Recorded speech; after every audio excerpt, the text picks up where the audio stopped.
자, 우리는 이 세상에 보냄을 받은 자입니다. 그렇다면 이 세상 가운데 보냄을 받은 우리는 어떻게 살아야 할까요? 자, 오늘부터는 이 세상 가운데 보냄을 받은 우리가 어떻게 이 세상 가운데서 살아야 하는지에 대해서 나누고자 합니다. 자, 오늘 말씀을 보게 되면 너희는 세상의 소금이라는 말씀이 있고, 그리고 14절에 보게 되면 너희는 세상의 빛이라는 말씀이 있습니다. 자, 이 말씀에 보게 되면 저와 여러분들은 이 세상 속에서 소금과 빛으로 살아야 한다는 것입니다. 그렇다면 예수님은 지금 누구에게 세상의 소금이요 세상의 빛이라고 하는 말씀을 하셨습니까? 너희는입니다. 너희는. 그러면 여기서 너희는 누구를 말할까요? 자, 문맥적으로 보게 되면 주님이 말씀하시는 너희는요, 그 당시에 예수님을 따르려고 하고 예수님의 말씀을 듣기를 원했던, 예수님께로부터 말씀의 가르침을 받기를 원했던 그런 사람들입니다. 자, 예수님께서요, 천국 복음을 전파하시고 많은 병든 자를 고치자 수많은 사람들이 예수님을 따랐습니다. 그리고 예수님의 그 입에서 나오는 말씀을 듣기를 원했어요. 그래서 예수님은 산 위에 올라가 앉으사 많은 사람들에게 하나님의 나라에 관하여 귀한 말씀을 가르치셨어요. 자, 우리는 이것을 뭐라고 말하죠? 산상수훈이라고 말하죠. 예. 그러므로 여기 나오는 너희는 예수님을 따르며 예수님의 말씀의 가르침을 받기를 원했던 사람들을 말합니다. 그러니까 너희는 세상의 소금이요 빛이라고 하는 이 말씀은요, 예수님과는 전혀 상관이 없는 예수를 믿지 않는 사람들을 향하여 주신 말씀이 아니라고 하는 거예요. 예수님의 말씀의 가르침을 받기를 원하고 예수님을 따르기를 원하는 예수님의 제자된 자들에게 주신 말씀입니다. 오늘 그리스도의 대사로 이 세상에 보냄을 받은 저와 여러분들에게 주신 말씀이라는 것이죠. 자, 그러면 우리는 어디에서 소금이 되고 빛이 되는 삶을 살아야 한다라고 말씀하십니까? 자, 13절과 14절에 보게 되면 너희는 세상의 소금이니 너희는 세상의 빛이니라고 말씀하고 있습니다. 그러니까 어디에서 소금이 되고 빛이 되는 삶을 살라고 말씀하십니까? 세상에서입니다. 그러면 이 세상은 어떤 곳입니까? 이 세상은요, 소금이 필요할 만큼 썩고 부패하고 오염된 곳을 말합니다. 빛이 필요할 만큼 죄악으로 인하여 어두워진 곳을 말합니다. 그러니까 우리 주님은요, 우리가 살고 있는 이 세상이 썩고 부패하고 죄악으로 인하여 어두워진 곳임을 전제로 이 말씀을 우리에게 하신 것입니다. 그렇습니다. 우리가 보냄을 받은 이 세상은요, 정말 너무나 악하고 너무나 음란하고 너무나 썩고 부패하고 오염된 곳입니다. 죄악으로 인해서 정말 칠흑같이 어두워진 곳이 바로 이 세상입니다. 자, 어느 중학교 가정시험에요, 이런 주관식 문제가 출제가 됐다고 해요. 자, 문제가 이겁니다. 찐 달걀을 먹을 때는 무엇을 치며 먹어야 한다? 여러분, 뭘 쳐서 먹어야 되죠? 소금이죠. 네. 이 문제의 답은요, 소금입니다. 그런데 채점을 하시던 가정선생님이 한 학생의 답을 보고 깜짝 놀랐어요. 왜냐하면 학생이 이렇게 답을 썼거든요. 찐 달걀을 먹을 때는 가슴을 치며 먹어야 한다. 여러분, 왜 학생은 이 삶은 계란을 먹을 때 가슴을 치며 먹어야 한다고 말했을까요? 예, 내가 볼 때는 그 삶은 계란이 잘 넘어가지 않으니까 팍팍하니까 가슴을 치며 먹어야 된다라고 아마 답을 한 것 같아요. 근데 저는요, 이걸 보면서 이런 생각을 했어요. 아, 참 우리가 사는 세상이 삶은 계란을 먹으면서도 너무 답답해서 가슴을 치면서 먹어야 할 만큼 답답한 세상에서 우리가 살고 있구나라는 생각을 했습니다. 여러분 그렇습니다. 이 학생의 답을 빌리지 않아도 정말 우리가 사는 세상은요, 하루하루 살아가기가 버겁고 힘듭니다. 참 가슴이 답답할 만큼 그런 세상이죠. 내 자신의 연약함 때문만이 아니라 이 세상이 너무나 썩고 부패하고 오염되어 있기 때문에 그렇습니다. 그런데 주님은요, 이와 같은 세상에서 소금이 되고 빛이 되는 삶을 살라고 우리에게 말씀을 하십니다. 오늘 본문도 보게 되면 이런 세상을 살아가는 우리에게 뭐라고 말씀하십니까? 다 같이요. 너희는 세상의 소금이니라고 말씀을 하십니다. 세상의 소금이라고 하는 말은 이렇게 썩고 부패하고 오염된 세상에서 한 줌의 소금으로 살라는 거예요. 그러면 한 줌의 소금으로 산다는 게 뭘 의미할까요? 저는 두 가지로 생각을 했는데요.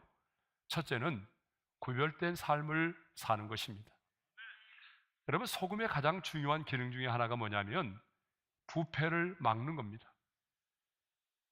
그러므로 소금으로 살라라고 하는 이 말은요, 이 세상 속에서 부패를 방지하는 삶을 살라는 것입니다. 내가 머물러 있는 가정에서, 내가 머물러 있는 삶의 현장 속에서, 내가 만나는 사람들과의 관계 속에서 더 이상 이 죄악의 바이러스가 확산되지 못하도록 소금처럼 방부제 역할을 하라는 것입니다.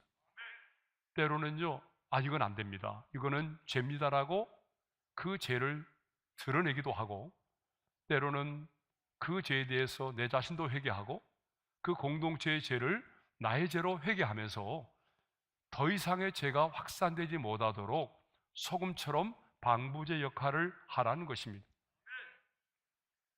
그러면 나로 인하여 이 세상이 썩고 부패하지 않도록 하는 게 뭘까요? 자, 어떻게 하면 우리가 이 세상 속에서, 이렇게 썩고 부패하고 오염된 세상 속에서 나로 인해서 더 이상 부패되지 않도록, 이 죄악으로 인해서 세상이 더 악화되지 않도록 그 방부제 역할을 할 수 있을까요? 그것은 저와 여러분이 구별된 삶을 사는 것입니다. 그런데 이 세상에서 부름을 받고 다시 이 세상으로 보냄을 받아서 이 세상 속에서 구별된 자로 살아간다는 게 여러분 정말 쉽지 않습니다. 예? 나 홀로 사람들이 없는 무인도에서 구별되게 사는 것은 쉬운 일이지만, 내가 부름받은 세상에서 다시 돌아가서 이 세상 속에서 구별된 자로 산다고 하는 것은 여러분 생각보다 어렵습니다. 세상 속에서 부름을 받았습니다. 세상 속에 살고 세상 속에 세상 사람들이 사는 삶의 방식으로 살다가 세상 속에서 우리가 부름을 받았어요. 그리고 예수님의 제자가 됐습니다. 구별된 하나님의 사람이 됐습니다. 그리고 그리스도의 대사로 다시 이 세상에 보냄을 받았습니다. 그런데 다시 이 세상에 보냄을 받은 저와 여러분들이 하나님의 사람의 방식대로 살지 아니하고 이전에 내가 살았던 삶의 방식대로 살아가게 되면 내가 언제 그리스도의 사람이었느냐 할 정도로 여러분 옛 사람의 모습으로 너무 쉽게 빨리 돌아가 버리고 만다는 거예요. 여러분 경험하셨죠? 그것이 우리가 바로 사는 세상입니다. 그렇기 때문에 하나님의 사람인 우리는 이 세상에 보냄을 받았지만 이 세상 사람들이 살아가는 삶의 방식으로 살지 말고 하나님께 속한 하나님 나라의 방식으로 살아야 우리가 이 세상에 동화되지 않고 구별된 삶을 살 수가 있다는 것입니다. 자, 그러면 이제 좀 더 구체적으로 우리가 소금으로 산다는 게 어떤 것인지를 살펴보도록 하겠습니다. 자, 문맥적으로 보게 되면요, 소금으로 산다는 것은 예수님이 가르치신 산상수훈의 말씀대로, 팔복의 말씀대로 사는 것을 말합니다. 제가 방금 말씀드린 것처럼 예수님께서 언제 이 말씀을 하셨느냐? 산 위에 올라가 산상수훈을 하시면서 이 말씀을 하셨어요. 다시 말하면 8가지 복을 말씀하시고 난 이후에 권이어서 너희는 세상의 소금이고 빛이라고 말씀을 하셨습니다. 그러니까 우리가 이 세상에서 소금으로 빛으로 살아가는 삶이 뭐라는 거예요? 주님이 방금 말씀하신 그 산상수훈의 말씀대로, 팔복의 말씀대로 살아가는 거예요. 자, 그러면 앞서 말씀하신 팔복이 뭐죠? 우리 함께 읽어볼까요? 다 같이요. 심령이 가난한 자는 복이 있나니, 애통하는 자는 복이 있나니, 온유한 자는 복이 있나니, 의에 줄이고 목마른 자는 복이 있나니, 긍휼히 여기는 자는 복이 있나니, 마음이 청결한 자는 복이 있나니, 화평케 하는 자는 복이 있나니, 의를 위하여 박해를 받은 자는 복이 있나니. 그러니까 여러분, 우리가 이 세상에서 소금으로 살아간다는 것은 바로 이 팔복의 말씀대로 살아가는 것을 의미합니다. 우리가 심령이 가난한 자로 사는 것입니다. 온유한 자로 사는 거예요. 의에 줄이고 목마른 자로 살아가는 것입니다. 긍휼히 여기는 자로 살아가고, 마음이 청결한 자로 살고, 의를 위하여 박해를 받은 자로 살아가는 것입니다. 주님은요, 산상수훈에서 또 이런 말씀도 하셨어요. 악한 자를 대적하지 말고 내 이웃을 사랑하고 심지어는 원수까지 사랑하라, 이렇게 말씀하셨잖아요. 속옷을 달라는 자에게는 겉옷까지 주고 오리를 가고자 하는 자에게는 십리를 동행해 주라, 이렇게 말씀하셨거든요. 그러니까 이 문맥적으로 보게 되면요, 우리가 이 세상 속에서 한 줌의 소금으로 살아간다는 것은 뭐냐면, 팔복의 말씀으로 살아갈 뿐만 아니라 나를 박해하고 대적하는 자를 위해서 내가 기도해주고 원수까지라도 사랑하며 사는 삶입니다. 속옷을 달라고 말하는 자에게는 겉옷까지 주는 거예요. 이렇게 예수님께서 이제 우리에게 말씀하신 산상수훈의 가르침대로 사는 것이 뭐냐? 이 세상 속에서 우리가 한 줌의 소금으로 사는 것이라는 얘기입니다. 그런데 똑같이 이 세상을 살아가고 있지만 이 세상에 속한 자는요, 이렇게 살지 않아요. 하나님을 모르는 사람들은 절대로 이렇게 살지 않습니다. 쉽게 용서하지도 않고요, 누군가를 긍휼히 여기지도 않아요. 인간의 본능을 따라서 눈은 눈으로, 이는 이로라고 하는 말씀처럼 끝까지 분노하고 복수하려고 합니다. 무슨 일을 하든지 간에 절대로 손해를 보려고 하지 않아요. 왜냐하면 이것이 타락한 인간의 본능이고 이것이 세상 사람들이 살아가는 삶의 방식이기 때문에 그렇습니다. 하지만 그리스도의 대사로 이 세상에 보냄을 받은 우리들은 이렇게 살아서는 안 된다는 것입니다. 왜냐하면 우리가 이렇게 세상 속에서 살아가게 되면 절대로 소금으로서의 삶을 살 수가 없기 때문에 그렇습니다.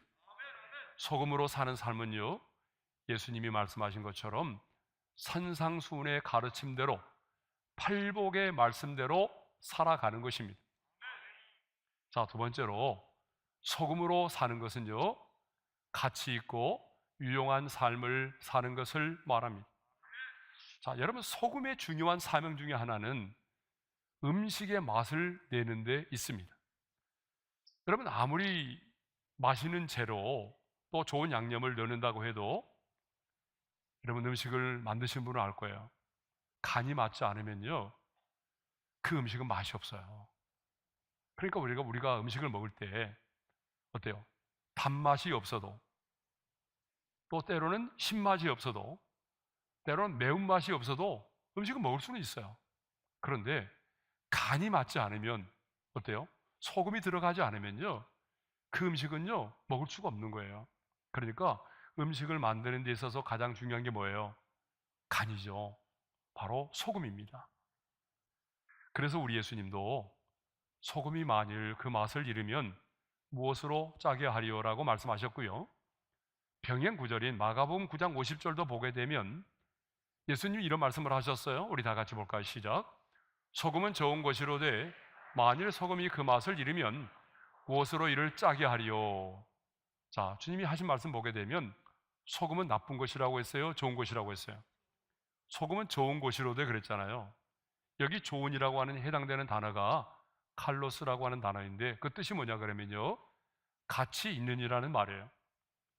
그러니까 소금은 우리가 살아가는 데 있어서 절대적으로 필요한 가장 가치 있는 것이라는 말입니다. 그런데 주님은 오늘 저와 여러분에게 뭐라고 말씀하십니까? 너희는 세상의 소금이라고 말씀을 하십니다. 이 말은 무슨 말입니까? 너희는 세상의 소금이다. 이 말은 세상이 맛을 내고 부패를 방지하여 정말 유용하고 필요한 것처럼 이 세상 속에서 가치 있고 정말 필요한 사람, 유용한 사람으로 살아야 된다라고 하는 그런 의미입니다. 그러므로 소금된 우리는 이제 어디에 있든지 간에 정말 가치가 있는 사람, 필요 없는 사람이 아니라 정말 필요로 하는 사람, 유용한 사람이 되어야 합니다.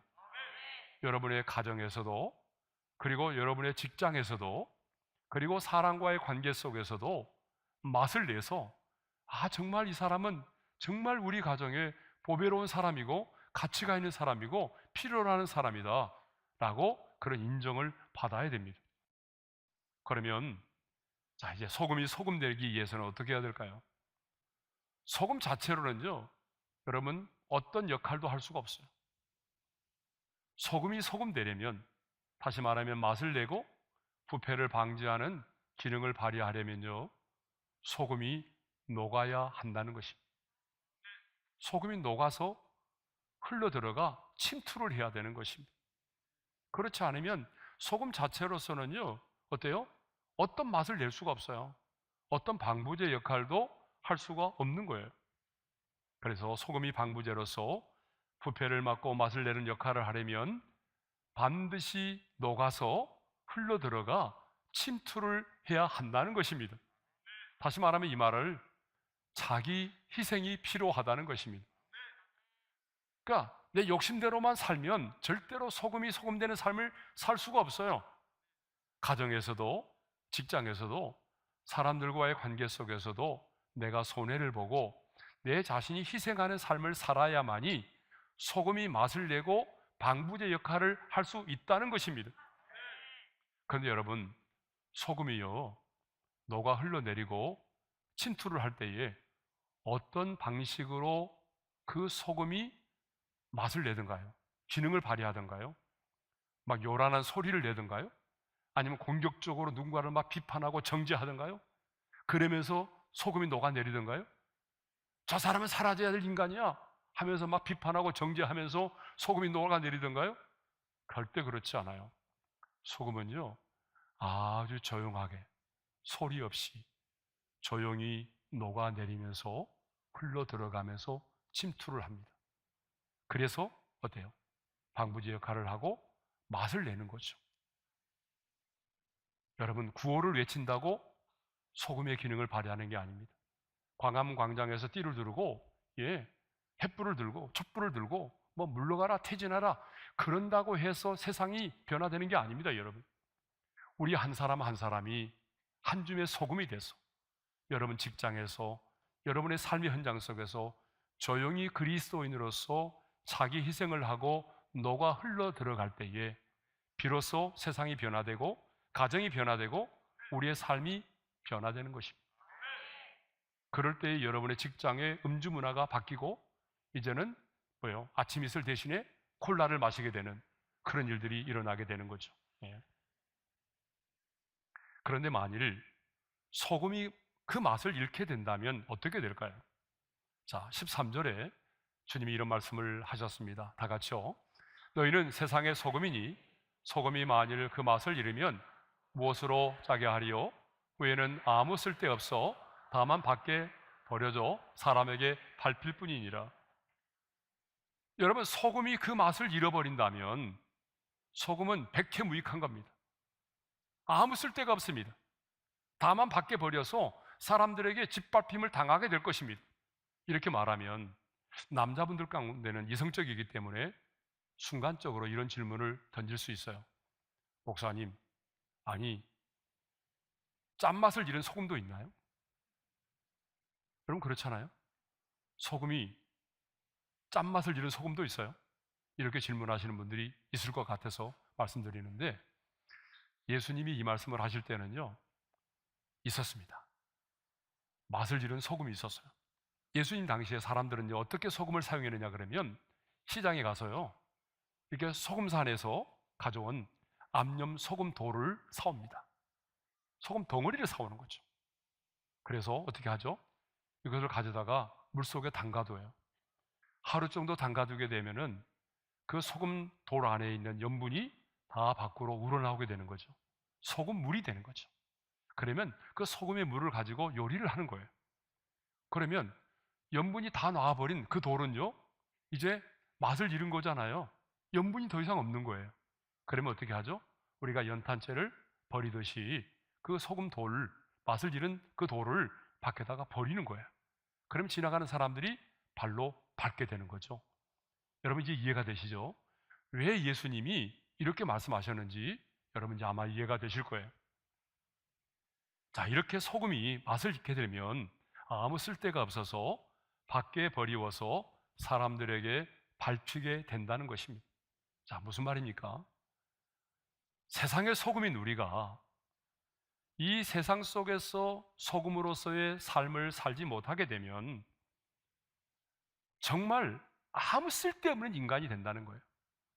도리어 세상 사람들에게 짓밟힘을 당하게 되고 무시를 당하고 비난을 당하고 조롱과 모욕을 당하게 된다는 것입니다. 우리가 복음 때문에, 하나님의 나라와 복음 때문에 사람들로부터 박해를 받는다면 그것은 너무나 영광스러운 일입니다. 여러분 그러지 않습니까? 내가 하나님의 나라와 복음 때문에 사람들로부터 박해를 받고 짓밟힘을 당한다면 그것은 너무나 영광스러운 일이죠. 그렇지만 내가 복음 때문이 아니라 소금으로서의 기능을 감당하지 못해서 맛을 잃은 소금이 돼서 이 세상 사람들에게 짓밟힘을 당한다면 그것은 하나님께 영광을 돌리는 것이 아니라 오히려 하나님의 영광을 가리우는 것이 되고 마는 것입니다. 그런데 지금 소금이 소금되지 못해서 이 세상의 사람들로부터 비난을 받고 조롱을 당하는 일들이 너무나 많습니다. 소금이 소금되지 못해서 직장 안에서도 예수 믿는 사람이 그따위야? 예수 믿는 사람은 그렇게밖에 못해? 예수 믿는 사람은 원래 그렇게 사는 거야? 여러분 이런 말을 들어가면서 직장에서 예수 믿는 사람이 세상 사람들에게 얼마나 많은 비난과 조롱과 모욕을 당하고 있는지 모릅니다. 수많은 인간관계 속에서 또 예수 믿는 사람이 왜 그래? 여러분 이런 말을 들어가면서 얼마나 모욕적인 이런 말을 들어가면서 살아갑니까? 소금이 소금으로서 살아가지 못하게 되면 이런 세상 사람들로부터 짓밟힘을 당하게 된다는 것입니다. 그래서 주님은 오늘 이 세상을 살아가는 저와 여러분을 향하여 말씀하십니다. 너희는 세상의 소금이니. 여러분 여기 너희라는 말 속에 여러분 이름을 넣어도 괜찮겠습니다. 은호는 세상의 소금이니. 다 같이 시작. 은호는 세상의 소금이니. 그렇습니다. 저와 여러분은 이 세상의 소금입니다. 그러니까 너희는 세상의 소금이라는 말씀을 헬라어로 보니까요 현재 완료형으로 되어 있어요. 그러니까 이 말은 너희는 세상의 소금이 될 수 있다, 너희는 세상의 소금이 될 것이다, 미래형이 아닙니다. 또 너희는 세상의 소금이었다, 과거형도 아닙니다. 이 말의 뜻은 뭐냐 그러면 너희는 지금 소금으로 살아가고 있다라고 하는 말이에요.